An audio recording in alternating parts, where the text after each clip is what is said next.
Hey, everybody, it's Maria from What's the Story with Maria. How's it going? Welcome to our show. Tonight is Tuesday, April 1st, and we have a great show for you. Leo and I have two of our best buddies on. Leo, hit that promo. I'm a big fish in a small pond.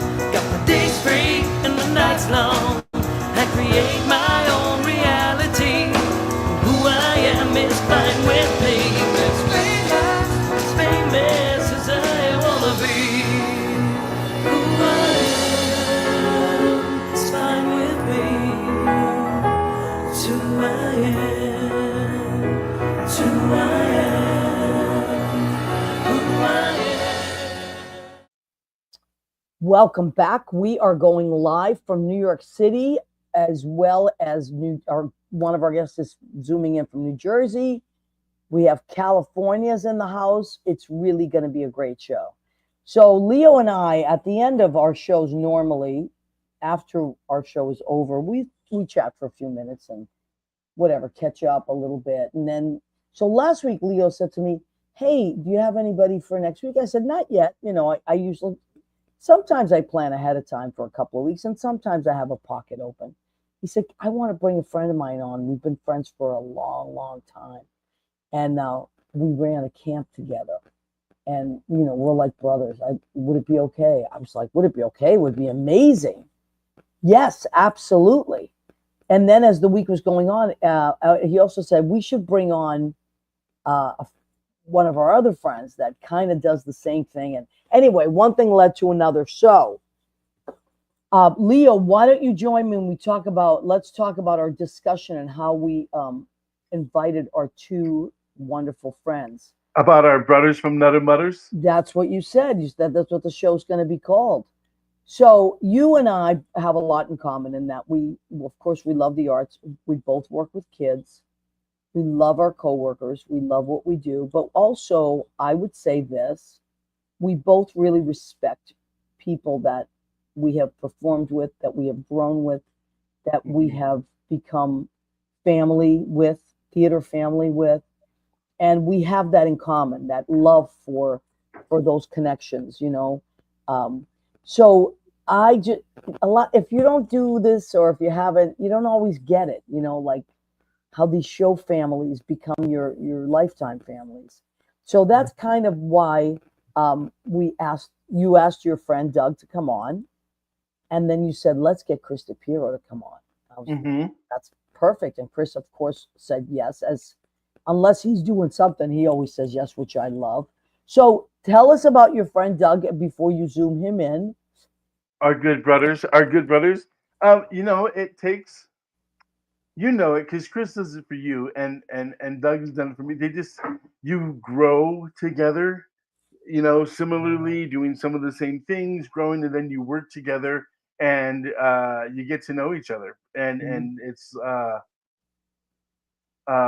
unspoken. There's some things like sometimes I can be socially awkward and not want to do things, and Doug has found a way for me to participate while still like filling my role in certain things.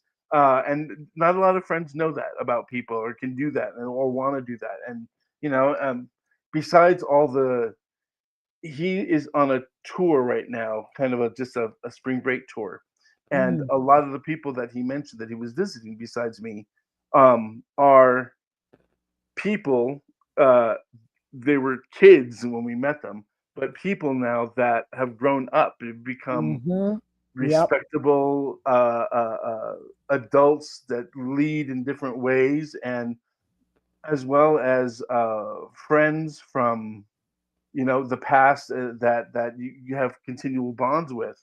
um and so I was thinking about that, like, well, especially since he's coming up here on our Tuesday, and have him included. I'd love for him to share that experience of that, because we talk about that. We've had conversations about the kids that we've talked to, and with many Absolutely. teachers that you've had as guests. And I know that Chris, in the same field, has also taught, and he's a great, loving, big guy. That is just another brother. So I thought it would Yeah, be cool for all of us to, especially since you haven't really got to meet a lot of my friends from the I know, and I website as love well. that. I love that that you had this great idea, and it's true. Like I bring most of the guests, and I mean, although you have brought many to me as well, and said, hey, this friend's doing this or Well, we that. tend to know some of the same people. We do know a lot of the same people. But it's really cool to me to have someone on the show that I don't have a past with, but I know I'm gonna love, and we did meet a little bit before the show, but what we have in common, whether we've met or not, is our love of theater and our Mhm. love of passing that love on to other people and inspiring younger generations that then grow up to do what we did or other things or just be good people, you know. Well, I'll That's tell what's you, important. Doug is a higher range and a better singer than I am. So that's one thing I know. We do get harmonies together when we do get to sing. But I he's love been like, that. yeah, he's been like, um, this is ska. Was it a ska band that you're part of? But no, it was the '80s cover, right? '80s covers, and he's done a lot of acting. We actually have gone to the same country, though not at the same time, to perform in Cyprus. It's just really weird, but the connections are Oh, I love that. You went to strong. Cyprus together too. Well, separately, it's really weird. It's just like we've had a lot of the same places to Experiences. go with different experiences, of course, but it's just similarities that that we share. We're like, oh yeah, you went there too. Just even we remind each other in our old age as we get older I and love that. older. All right, before we bring Doug on, let's check in with some of our regulars.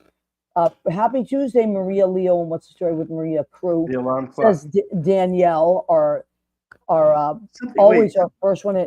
Did we? something's different about her Yeah, today. she seems a year Little. older. Hmm. I think Danielle had a birthday yesterday. Do psychics age though? I know. No, I don't think so. I don't think so. They can go back in time. They can go forward in time. They're forever Ageless. ageless. And so happy birthday, Danielle Alexandria Alchemy. Danielle is our friend, but she also happens to be an incredible psychic, medium, spiritual guide. She does past life regression. She talks to the other side. She does spirit animal readings. And a lot of us have had the luxury of one of Danielle's sessions or more and been blown away. So do yourself a favor. Go and check out DanielleAlexandriaAlchemy.com and look at all the services that she provides. And you want to give yourself a nice gift, give yourself. I personally love the quantum session. And I had a spirit animal reading too. And I purchased quite a few for my friends and family. So, what's that, Leo? I talk to my animals because of Danielle. She sent Really? me, yes, as a wonderful gift. So Wow. that That's amazing. we That were is amazing. we were talking about how I've been coming into my Sagittariusness, Oh, I which love may be that. scary for some people. No, I love Sagittarians. I have so many Sag friends. They're fabulous. Lori Towers, right before Sag, is Scorpio. She is a Scorpio, just like Lynn Porter's genius. She's a Scorpio too. I would never miss our celebration of humanity. We are so glad you're here. We're going to have a couple of Lori's friends on in a few weeks.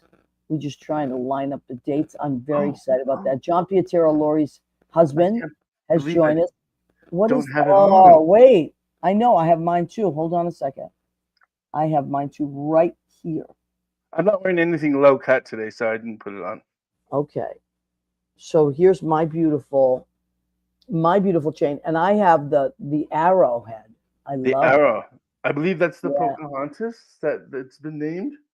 Really? I don't know Mm-hmm. what it is, but I love it, and I like a short chain. Mm-hmm. Isn't that pretty? That's so pretty. And the tomahawk is the Harriet Tubman. Oh my God. So go to how do we find Lori's website, Leo? Which You she go to designed it. lauritowers.net. Axe the Oligarchy. If you want to buy those, let me there. Oh, look at if you see streaming right below our names. lauritowers.net. Axe the Oligarchy. You can shop and purchase and pay I love it. And it's You a get great your piece. website. There's It is a great, swords, samurai swords, everything that women have used to axe the oligarchy. and Lori and And John do a weekly show on Wednesdays. Tell everybody about that. the Wednesdays at 10 p.m. or 7 p.m. if you're over here. Beneath the Underground on Sheena's Jungle Room on WFMU.org. Poetry, rock and music from the downtown underground scene. Amazing music. Amazing music. Amazing music. With some Yep. guest stars, the people that I know I may have heard on that wonderful Mhm. station. But also it's been very very vocal lately about the things going on, and I really appreciate that on my Wednesday Yes, nights. it's absolutely important. Absolutely 100% important. Rena Crugnali Berge, my cousin from Massachusetts, who I love. Hello and happy Tuesday. She also says, happy birthday, Danielle. Rena knows Danielle. Rena and Sienna had a session. And oh my God, look who's here. Eugenia Mesa Dominguez. Oh my goodness. Hi, honey. You call her Senator Mesa. Senator Mesa. Yeah. If you ever get a chance to check out her TikToks and see how she's acting the oligarchy her way. Oh yeah, Judy is no joke. No joke at all. You don't ever have to wonder what Judy's thinking. She'll tell you. I love it. So I love you both, says Lori Towers. Thank you, Lori. We love you too. And thank you, Rena, says Danielle. Now, there's so much going on in the world, but we are staying positive here and what's the story with Maria? Should we show a moment of love? Sure, whatever. Yes, please. Oh, that's right. We're in April now. Today is April Fool's Day, but we're not playing any pranks on anybody because the world is ridiculous and clown-like enough. So this is Ivana and Lokai. They are a couple. They're really cute. They live together, and they're my customers at the duplex. And their mom has been on our show, or his mom, and our friend Samantha Hammond. Oh, yeah, she is Lokai's mom. And so she's been on the show. She's very political as well. They did she and G did a fundraiser right before the election. But anyway, so this is the What's the Story with Maria, nothing but the apron calendar. And so Leo, I send Leo all these pictures of people and what month they want to be in. And Leo has the tireless job of combing through them and finding the best semi, you know. Now this one was pretty. I had to say I was pretty touched with this one though. Yeah, no sweat was broken on this one. It was easy to see how just. Although all the pictures they sent us were cute, for sure. They were. They're adorable. They're adorable, and if you meet them in real life, they're even cuter. I know a couple that could pose like that for. Oh yeah. Oh, maybe. Oh, now you're getting some ideas. So this is our April people, and we still have calendars. They're $12. They're really great, and so you have plenty of year left to enjoy your calendar, and they're also fun to collect. So this is our fourth year, I believe, 2022, 23, 24, 25. Yeah. Yep. Okay. So Leo, why don't you lead in, and we'll bring your wonderful friend Doug in. I would like to, I think, bring in a picture. Let me see. There we go.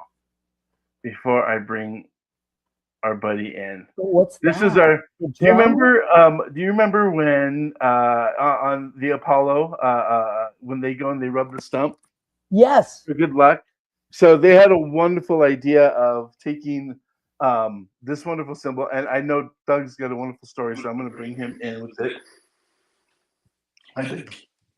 And Doug, can you tell us the story of this wonderful? First of all, let's introduce Doug. Go ahead. This is Doug Cembellin, my buddy. Hi, Doug. Hi, guys. How are you? Hi, Maria. Hi, Leo. Hi. So nice to have you. So go ahead, Doug. Tell us about this little tree.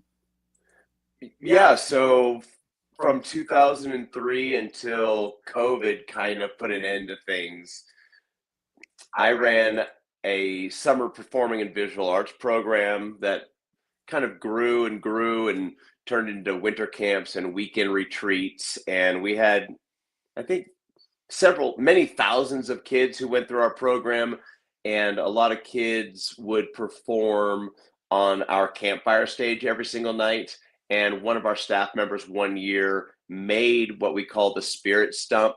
It's a nice, beautiful piece of redwood with our logo carved into it. It was then painted and lacquered. And when kids would come on stage to perform, both campers and staff, they always rub the stump for good luck. And we would always yell out at them to rubba the stumpa, rubba the stumpa. And so anyway, that was a big piece of our lore. And that thing is filled with the good fortune and the good wishes and the good energy of like thousands and thousands of people.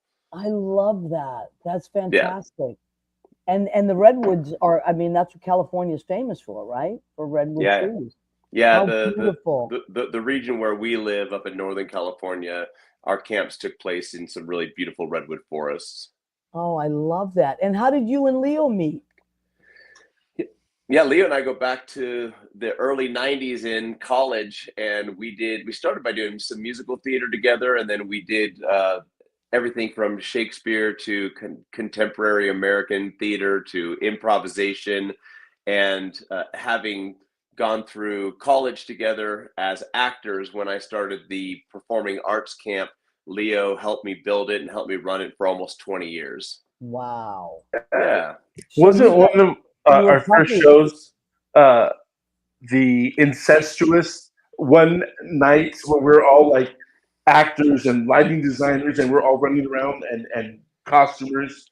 In our college, we had to do one acts, but we were the crews for them. And because we were a very small group of people, we were doing everything. You would be acting in 2 or 3 shows, costuming one, and then there would be 2 different weekends. Well, I find that that's like the beauty of doing any kind of summer, because I did summer camp theater as a kid at Tufts College. So I went every summer for 5 years.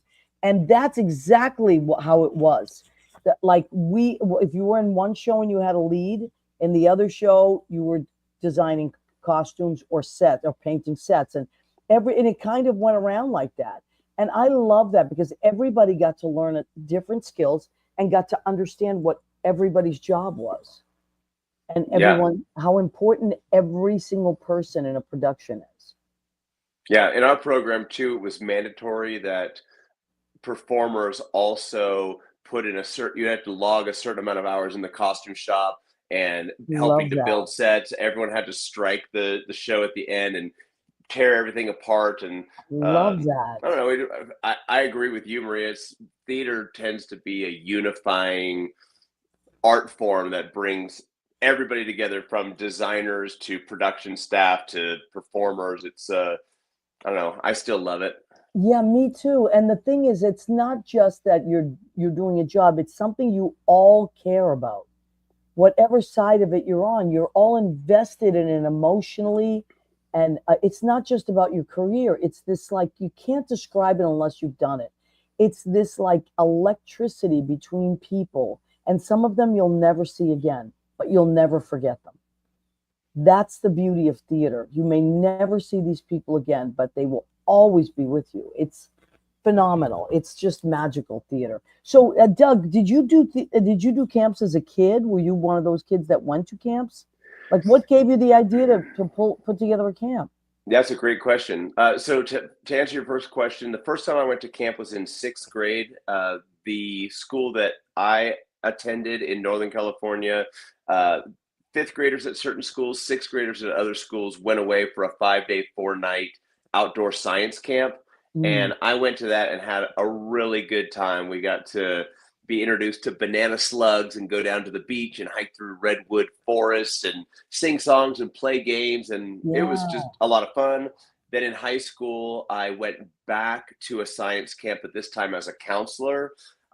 Meanwhile, I'm not a super religious person by any means, but our neighbors across the street went to a church camp every year. And I played basketball with one of the kids. And so I started going to church camp and, for a few years. Yeah, I love that. Every year. Retreats. They were spiritual retreats. We used to go on them too. because I Yeah. went to So public school. It's just fun. It's fun, and it's community. No matter what it is, it's community. yeah, for sure. So, Yeah. and then when I got done with school, I acted for a while. Then I became a teacher. An after school program kind of grew and grew, and then became. I kind of left teaching to pursue the arts because I love being in the outdoors. So, and I liked creating my own schedule, and I wanted to develop my own thing. And so that's kind of how what was originally called Summer Drama Camp, which then grew to be U Camps. That's kind of how it all happened. Oh, I love that. And how long did you do? Are you still doing that? No.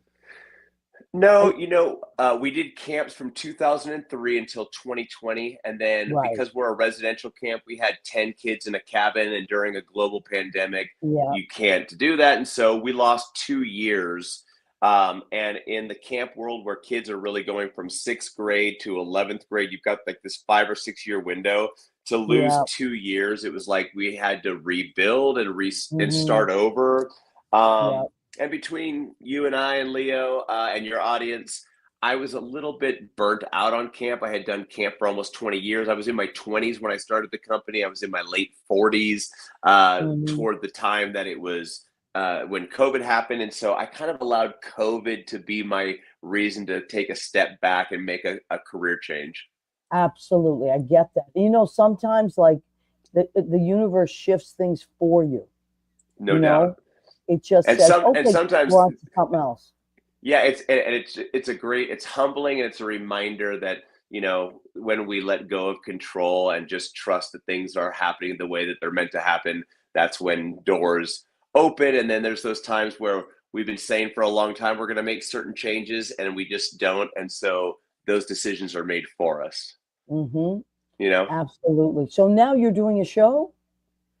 Well, so I'm doing a variety of things. So I have a master's degree in film production. I went to USC in Southern California.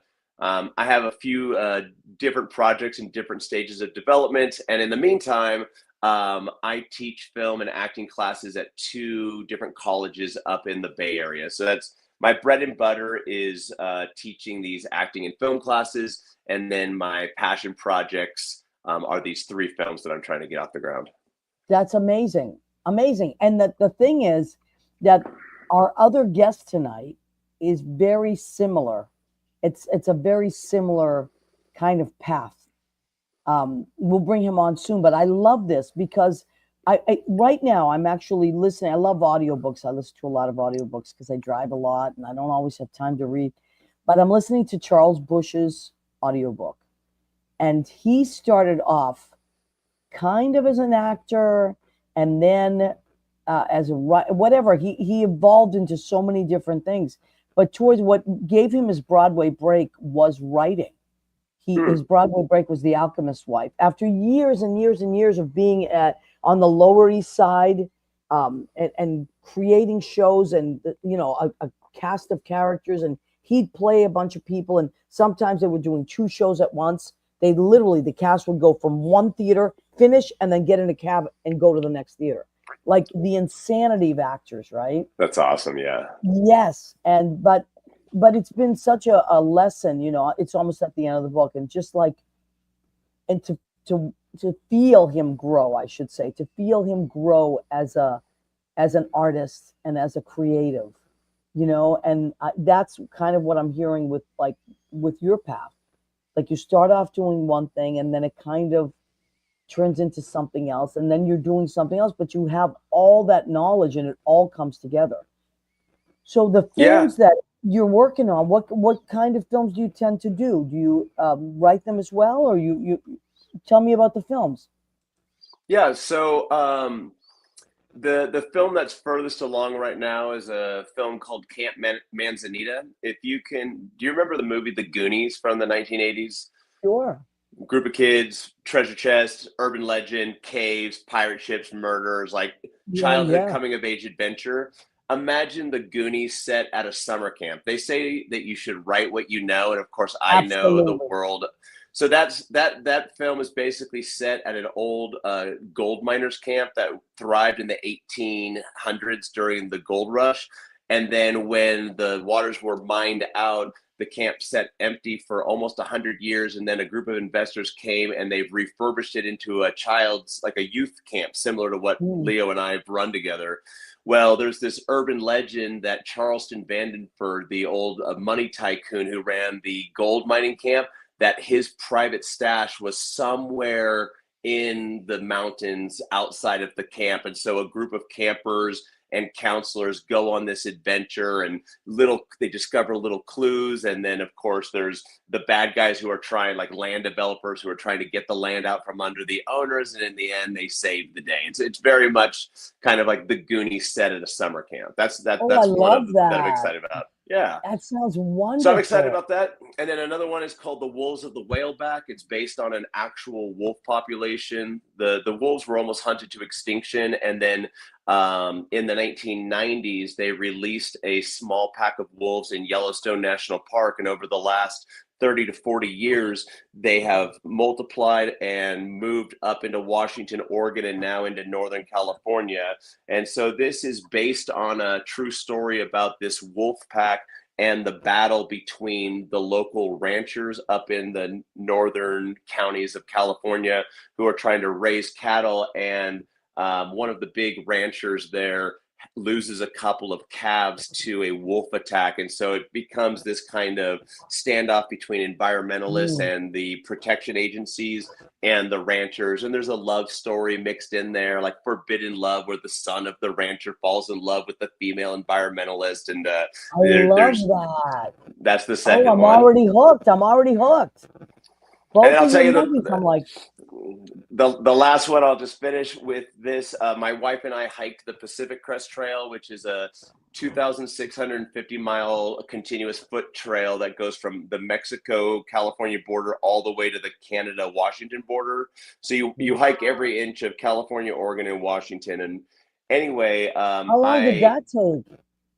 Well, like so we right? It took almost 8 months.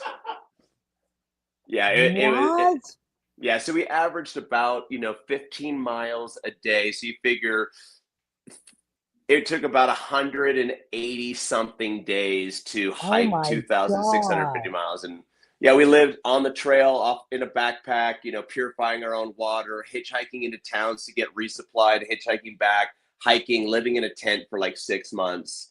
And I filmed almost the entire thing, and I'm in the process of editing a feature documentary that I'm hoping to kind of get out there into some of the like nature film. There's a whole market of kind of National Geographic's Discovery Channel kind of film festivals and such. So those are pretty much my three projects. That. I would watch that in a second. Every single thing that you've talked about, I'm like, I would watch. I'm not just saying it to be nice. I'm serious. Thanks. They're all really interesting. Like they got me right away. I'm like, oh, I would watch that. And as much as I love nature, I'm not around it a lot because I live in New York and I grew up in Boston. So, although we lived in the suburbs as well, but it's just nice to. And I am a huge fan of California. The few times I've been out there, I feel like I've transcended or something. It's like I feel like I either lived there in a past life or. There's just something so spiritual about that state. So now you're back for a little while, where you and Leo are in the same neck of the woods.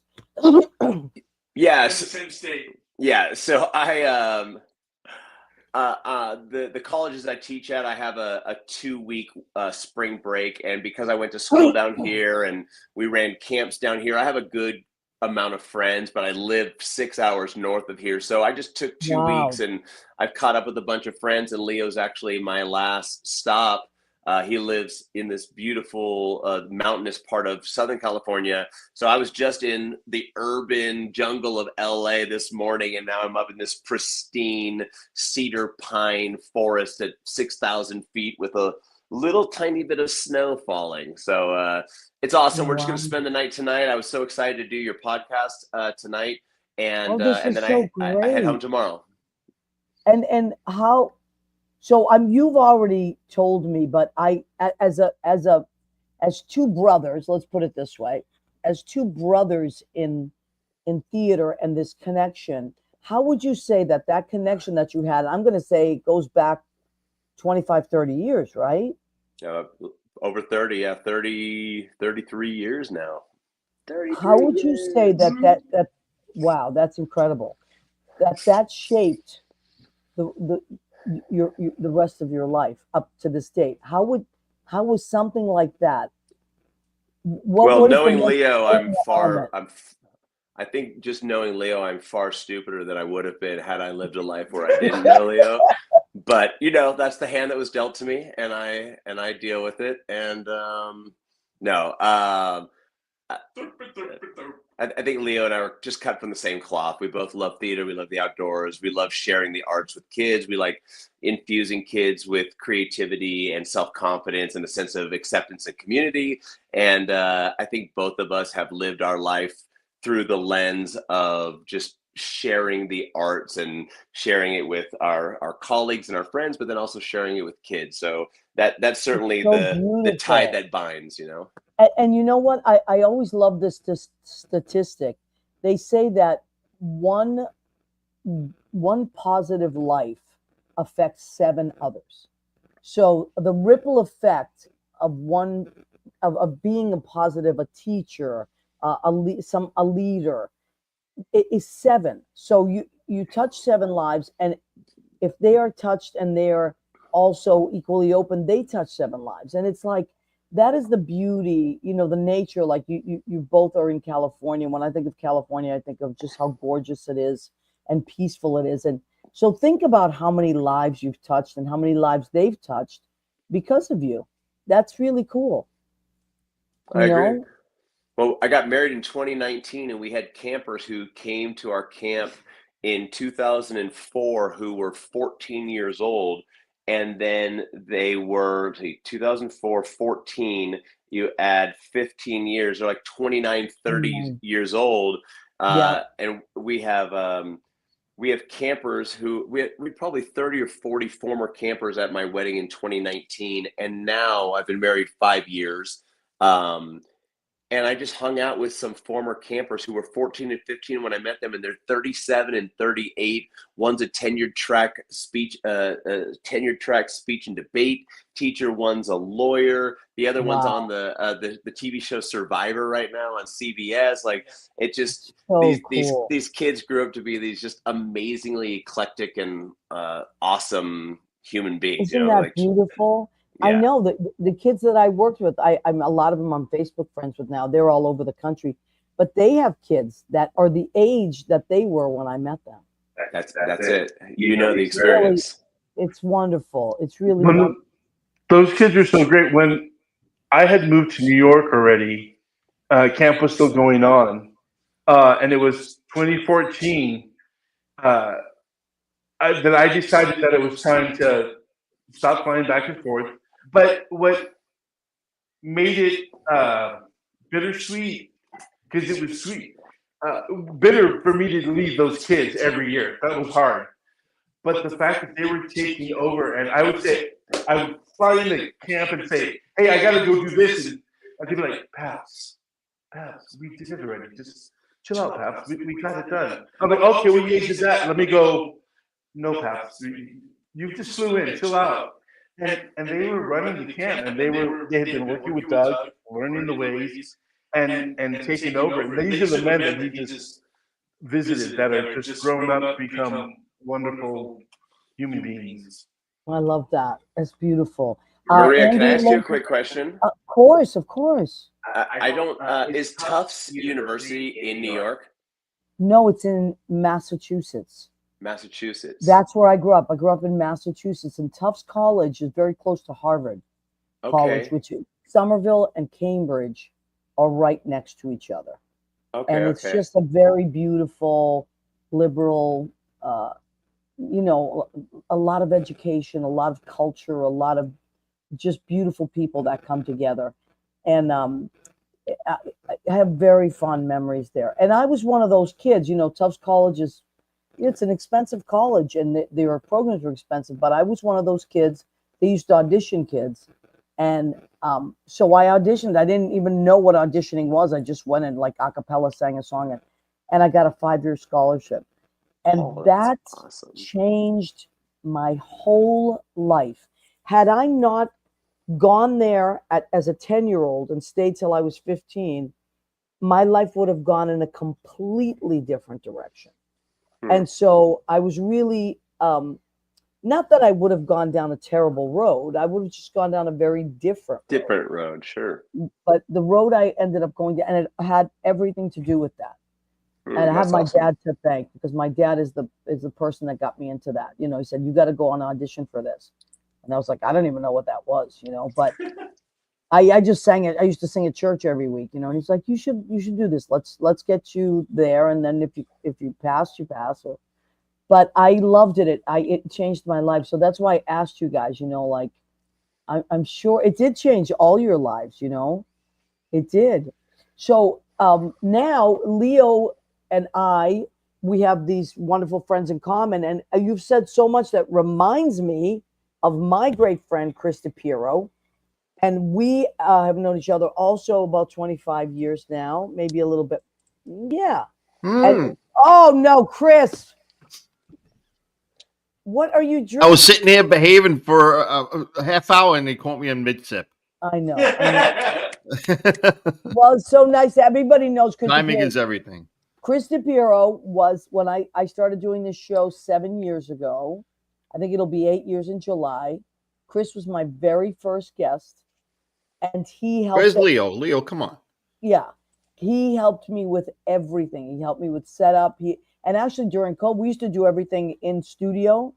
People would come to the studio, and then during COVID, it was Chris who we started doing like these kind of like just meetups on StreamYard, and it was Chris's idea. And then Leo kind of took over, and it just became this really cool thing. So thank you, Chris, for all of that. Now, Chris is also a teacher. He's a teacher as well, and a filmmaker. So, and we did theater together. We have so much in common. It's just crazy. We met doing a show together. Mm-hmm. So, Chris, why don't you talk about your students first? I just want to say, I just came back from backpacking across Russia. No, yes, kidding, Doug. I'm sorry, that was a joke. I was like, what? That's awesome. I know. Because so now sorry. what he's saying is, oh my God, I can't even imagine backpacking that much. Oh my God. And I said, like, oh, what did it take you? A few weeks? And you're like, no, 8 months. Can you imagine? Over 2,000 miles, right? How many miles? 2,650. That's awesome. We had no idea what we were getting into. I had gone on a 1 week backpacking trip in Yellowstone when I was 20 something, and my wife had done one overnight trip. That was it. And we just jumped on this trail blind and had no idea what we were getting ourselves into. Wow. But it was awesome. There's a movie right there. There's a documentary right there. Yeah. You know, or a book. So, Chris, what are you working on with your students now? Tell everybody what you teach. I teach film production, TV production. We have a podcasting station right in the school, so the kids do all their own podcasting. But we just finished a project where they did their own music video. They had to pick any song they wanted. I don't care what it was, and just put images to it. Find them on the internet. Go out and shoot it yourself. Whatever image you want. I don't care. You know, I don't want to give them too many guidelines because they were so motivated just because they had no guidelines. They would just said, put it together. And next thing you know, they're editing on Adobe Premiere Pro. And, you know, and some of them are unbelievable. You're like, wow. And they're like, I said, you want to do another one? They do another one or something. So that's what I'm doing with the kids now. And it's really cool. And we're at the beginning of the fourth quarter. How did you start the being in the film? Because I've always known you as an actor, but how did you get involved in film? I got tired of auditioning. And I said, if I want to be in a movie, I have to make the movie. And next thing I know, I'm starring in a movie.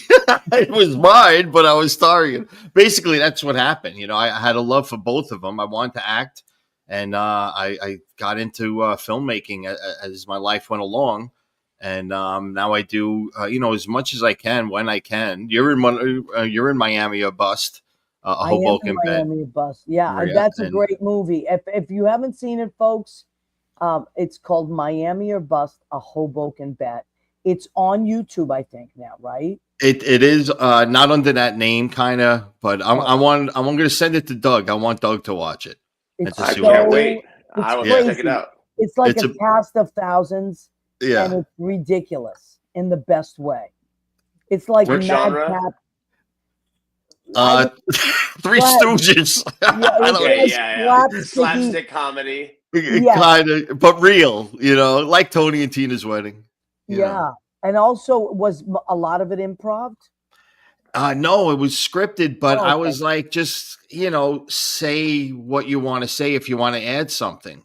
Yeah. I had people like Tony Patelis and Jimi Hendrix, the right-handed Jimi Hendrix, a friend of ours, and and scenes and John DeBenedetto, and I was just, but no, I always had a script there for them to look at, and it was great. There was a lot of room for improv if they wanted. Yeah, but that's what you This- like as a director, like even with that small scene that I had, but you told me what you wanted, Right. but then you just let me go. Yeah. And then if we didn't get it, you just said, yeah, just keep going, just keep going. Like we knew what our points. But we were in a show together for many, I mean, I did the show for years and then Chris came in and did the show. But it's that's where we I'm met all these so crazy happy people. we overlapped, Marie. You were my first friend there, the first person who was friendly to me. Not everybody was friendly in the beginning at Tony and Tina's wedding. It was a tough wall to get over. Yeah, But I think that's the nature of the show because it's a lot of tough guys, right? It's a show about Italians. yeah, So a lot of those guys are like maybe they were first time actors or they really are like those characters. right. So that there's a lot of like look It's at very me, look at me. Scorsese What's of that? you. Yes. Yeah. And everybody wants to be Tony. That's Yeah. what everybody's thinking. The Yeah. new person's coming in wants to be Tony. I was like, no, I just want to be in the show. But How many different roles did you each play? Go ahead, I Chris. played Dominic was my contracted role, and Yeah. Tony and Barry. I played Johnny once on an away gig, and I played Sal, and I don't know, about 7, 8. You were funny, Sal. Sal was the photographer who was kind of like always running around, but a goofball and making kooky jokes. And I loved Sal. I loved all the characters you played, and they were different. It's like That was fun. They were groomsmen, and the groom himself, and then the photographer. And now you said when you go and do it on tours, or for one overnighters, you play Tony's dad, right? Yeah. Which is great because you don't have to dance around too much, and you can act like a wise guy to everybody and say what you want. Totally different show. Totally different show for me. Are you ever going to be the priest? I played the priest. I played a few times. Yeah, in the New York show. After I left, I came back and I played the priest, and I put my arms out, Maria, and ready to greet everybody, and I forgot my line, and I was just like, God bless and then you. I remembered Jimmy and his cadence, and I remembered what he was saying, and it came back to me. Right, that's what it is. So Yeah. that's what it is. But anyway, we had a great cast, and then people would come in and out, like and then like you folks were talking about how the those of us that were young all of a sudden became the older, Elder seasoned. statesman. Yeah. Yes, elder Seasoned. statesman. Yeah. Absolutely. That's a nice way. And so Chris, you have been working on so many different things, and now you're working on, have been for a while, this great series called that you created called Gavon's Produce, which is hysterical, but also it can be a little dark and scary, but it's also goofy, and there's a lot of stuff. There's a lot of elements. First of all, how can people see the episodes? Or is that, are we showing this? Yeah, maybe he froze. Yeah, but that's okay. So this is part of what Chris calls guerrilla filmmaking. Yep. Chris has done some crazy stuff over the years. Oh, this thing is crazy. Yeah. You want to watch? A little bit, Yeah. whatever Here you we go. think. Okay. And then Chris will be on Frozen. So apparently, I've been told this is Chris in the background. Flaka, you live here. What did I tell you? I told you, don't do this. What do? You do this. I say don't do that. What What did you do? Malaka, you do that? I said, don't do this again. You fucking idiot. Malakismeno, das escotoso. Ilicia, flaca. Das escotoso de flaca. You fucking idiot. I'll kill you. So the gentleman playing the cab driver. Shut the fuck up. I promise I won't kill you. So here's where it gets gorilla. Oh, Jesus Christ. Oh my God, my head is gonna explode.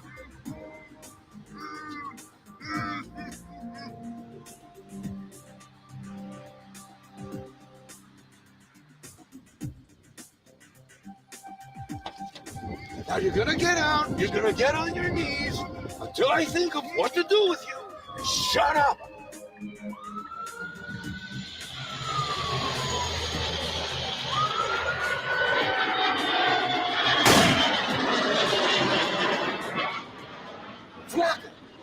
That is dark. You think? That is dark, dark, dark.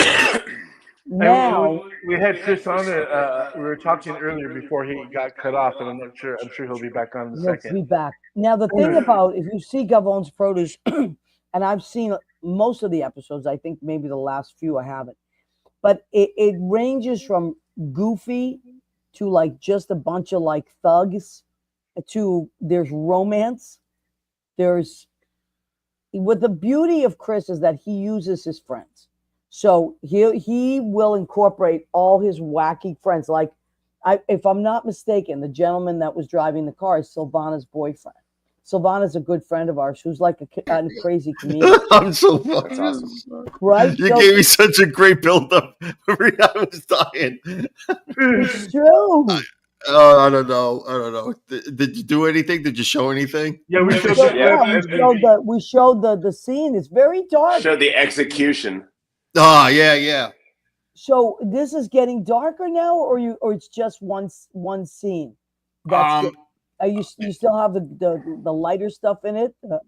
Yeah, I kind of like Silvana, the beautiful Silvana Mastrolia, and Anna.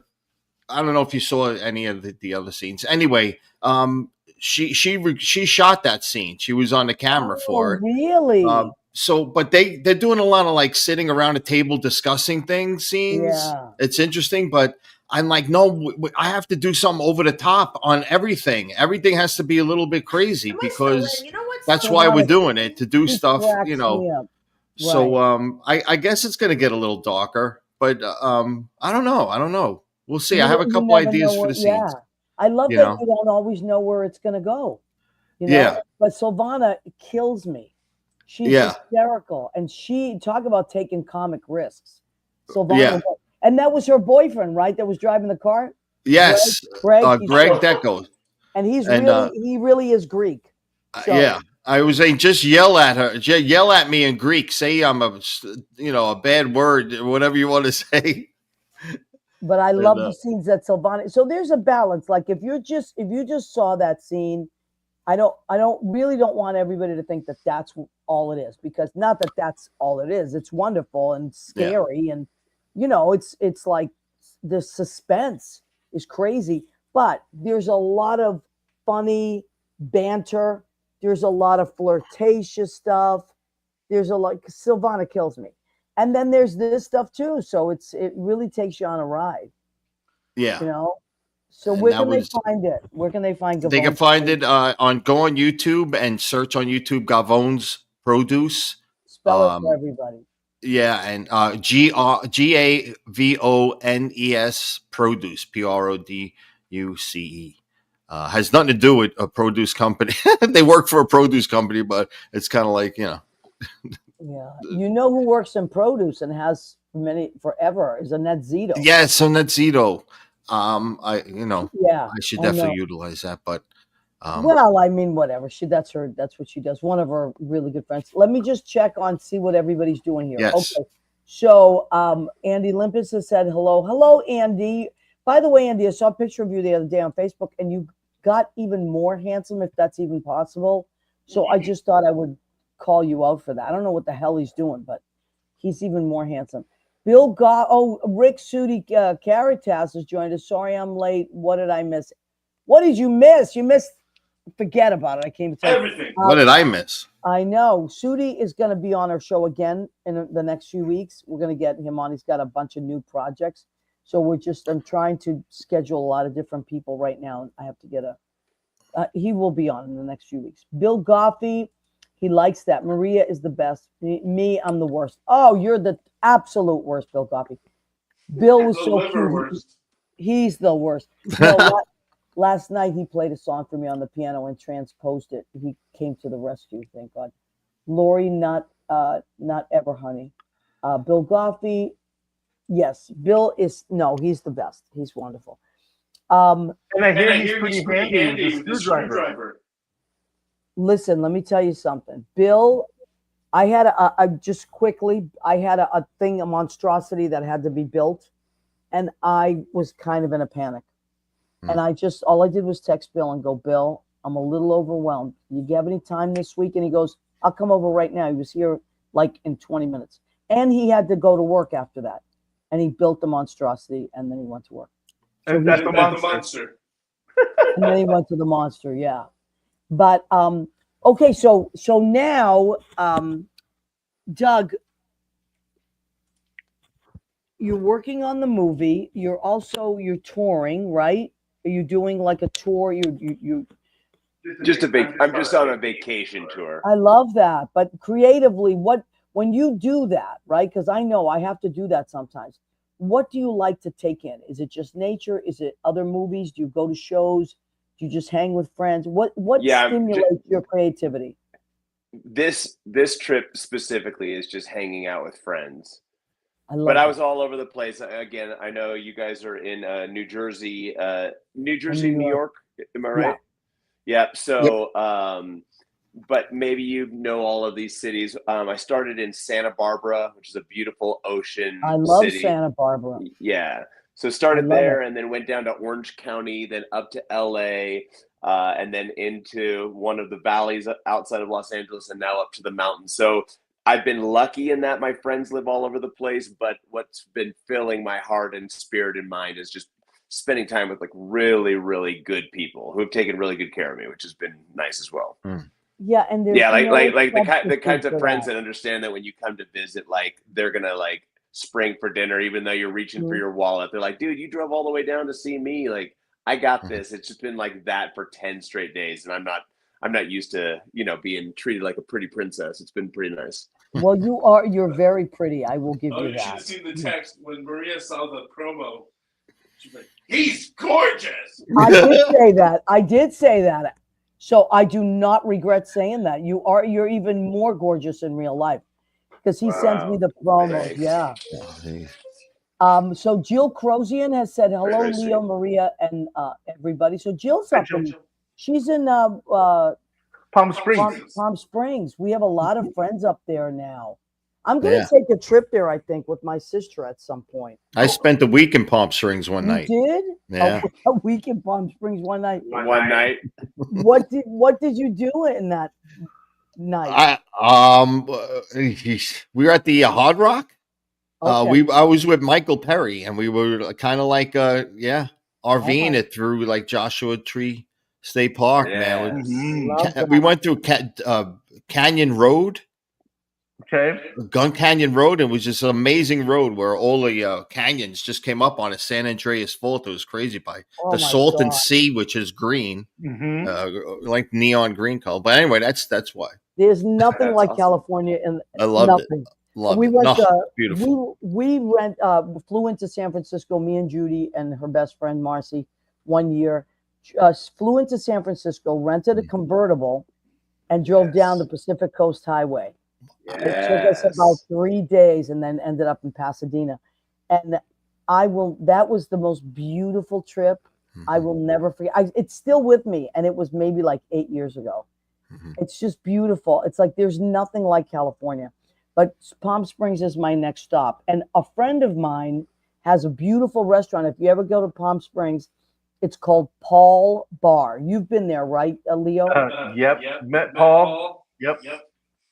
And it's great. Just like being in New York, I swear to you. He worked at Joe Allen for many, many, many years. So it's very much modeled after the Joe Allen model, which is a great steakhouse in New York. Oh, by the way, Leo, I wore my Gulf of Mexico T-shirt tonight. Thank you. Yes. Oh, that's great. I love it. Yes, I just thought, you know what? This is a great time to buy a Gulf of Mexico Oh, it's so T-shirt great. and enjoy I- it. Sometimes I wear it to work. You Yeah. know, yeah, it's just, and because Leo is our Mexican friend. I believe that the Greenlandians, how would you call them?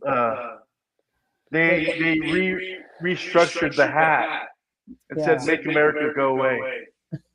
Yeah, the people who saw that. Oh Wow. my god. Well, listen, cursing. it is definitely, you know, a very interesting time, but I also, it's a very stressful time. That's why I always say it is our time now. Now is our time as artists to absolutely concentrate on what we do best, and that is show other people the world through our eyes. So as filmmakers, please continue to do what you're doing, gentlemen. As teachers, we must continue to, even on days when we have nothing, you have to keep going because they look at you. Yep, they really do. And you know what I always say? I remember all my teachers, but I remember my favorite teachers the best. You know, and they didn't, even if they were having bad days, I didn't know about it. That's Right? So now I always like to close the show this way. Let's go Maria, around. What, baby? Is there anything you got for us to Oh eat, my God, maybe? the food section of our I'm show. drooling over here. I can't believe it. Okay, I was so saying. Doug, I always cook for the show. I try to anyway. Some Right. nights I'm at my girlfriend's and I can't cook there or whatever. But so I think food is important. So I am also on the keto right now because the Mac Awards are coming up and we're performing at them. So I had to figure out a Wow. way to drop 10 pounds. So I'm on the keto. So this is what I made. Chris, I think you've been on the keto many times. Yeah, sure. So what I did was I took some pulled pork and I put a tiny bit of honey and then this ingredient that I love called smoke and cocoa. So what it is a little bit of cocoa and a little bit of cayenne pepper and caramelized some onions with some balsamic vinegar, some parsley, red onions, and San Marzano tomatoes I have here. And I put them on these low carb, actually zero carb tortillas. And Leo taught me how to toast the tortilla on the burner. And so that's what I have right there. So it's a little bit Yum, yum, sweet, yum. but good That sweet. looks amazing. Yes, it Looks is so good. amazing. That looks so good. And then for a salad, I love salads. I'm a big salad Oh my eater. god. So I have Boston lettuce because I know Chris is a Yankee fan. I'm a Boston fan. So I always have to razz him a little bit with the Go Boston. Dodgers. Lettuces aren't nearly as competitive. I know. So I have Boston, right? I have Boston lettuce. Say Boston again, Maria. Say Boston again. Boston. I'm just saying you said it like 5 times so far. I have to Just keep get saying it. through it. Just get through it. Okay, so I have Boston lettuce in here, and then I have a red. I'm sorry, purple Red cabbage. sauce. What? Shh, I'm talking. Purple cabbage. I have apples, red apples, and then I have Like the big apple. red onion in here, and I'm gonna put a delicious just balsamic vinegar, traditional balsamic vinegar, and tradition. Oh, you know what else I have in here? Shavings of Gouda. Oh, Maria. Yes, look at that. That's good. Beautiful. And I'm Sounds just great going with to your put a red little, stuff that's it. from Boston. Yep. And then because I'm on the keto, I'd love to have a slice of cake, but I can't until I fit into my pants. So I'm having cantaloupe. That's what I And had then- the kids have for snacks this morning. They can't. What, honey? Cantaloupe. Cantaloupe's good. Mm-hmm. Oh, cantaloupe. All right. We go around at the end of our show, and I like to ask my guests to please leave our audience with some inspiration, especially for bad days, when they don't feel like creating or they feel stuck. What words of advice do you tell yourself, or do you tell others when you're having a hard day? Go ahead. Why don't you start, Leo? When I'm having a hard day, I'm going to tell you something, Nielsen. I like to watch my favorite TV shows and laugh a little bit and get away from things. I And love I that. just binged a new favorite that takes place in Palm Springs, which is mid-century modern with Nathan Lane and Matt Bomer and the great late Linda Lavin. Oh my God. And the episode which they paid tribute to her made me cry, it made me happy and inspired. Next. I love that. I love that. Chris, how about you? What do you I do was with- just telling the kids today that they got to encourage themselves. They can't wait for other people to encourage them. You're your own best friend, and you got to push yourself along. And if you don't feel like you're doing a lot, you got to maybe call yourselves a couple of bad names in your head and say, let's go. What are you doing? And, it works for me. It definitely works for me when I feel like I'm not progressing or anything. I just get on myself really bad and I have that internal guilt. So guilt, use guilt as a positive. Hey, listen, whatever yes. works. That's why I always ask people, because everybody's got different views, on this stuff. Yeah. And, so how about you, Doug? What do you think?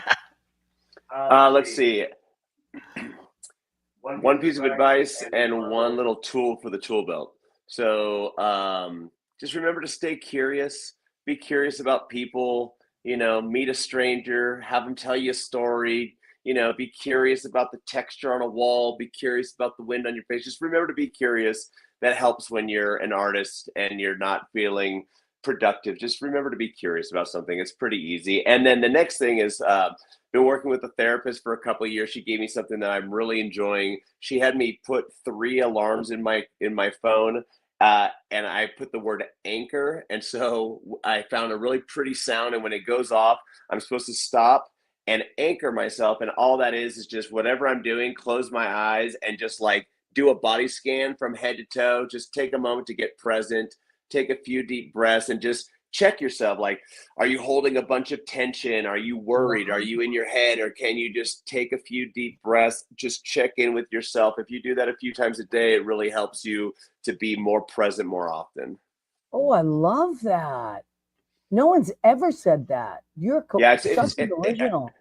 I've been doing that only now for like 3 or 4 weeks, and I run it. I'm sure you can tell a very high rate of energy, and it's been really good for me just to just chill a bit. So I recommend it. Yeah, that sounds wonderful. One of the things I've been doing lately it's not that I intentionally did it. It just kind of started to happen because I like to watch series, and I find the writing part of things I'm in that head now, like the writer part. Mm-hmm. And what I've been doing is when something is stressing me out, I write the end to that script. So I say, okay, we're not in that part of the movie yet. We're in the really high tension part of the movie. Like even with the political climate, I go, okay, it's just a movie and it's going to end at some point. Right now, we're in the tension part of it. If I were writing the script, this is the way it would go. And when I run into characters in my life, like whatever they are, whether it's a plumber, whether it's a cashier, a gas station attendant, a really jerky person on the train, I make them characters in my movie. And I say, this person is a character in my movie. I don't have to ingest them. I don't have to take it personally. They're not going to be in the next episode. I've been doing that a lot, like kind of writing the script, and it's been helping me tremendously. Little mind tricks. Yeah, man. Definitely. Yeah, you have to. Not even like a trick. It's the truth, though, It is the truth. That's what's going to happen. It's not going to last forever. No, it's not. Some ESPN going on over there. I love it. That's you, Chris.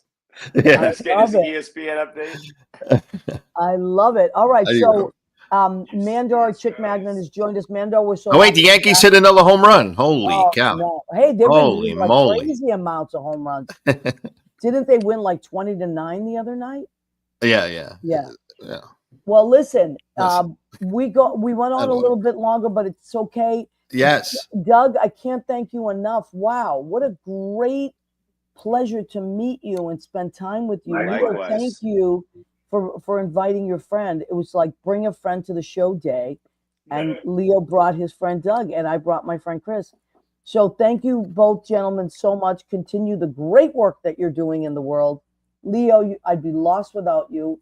And to our audience, please come back and see us every Tuesday, 9 p.m. If you miss us, you can watch us in repeat, where our show goes live on Facebook and also on YouTube, but then it's archived. You can go back and watch it. And if you want to listen to us in podcast, we're on all podcast platforms. Just go to what'sthestorywithmaria.com and click on any of the platforms and you can listen to us. We want to thank you and remember that we love and appreciate you. Love you guys.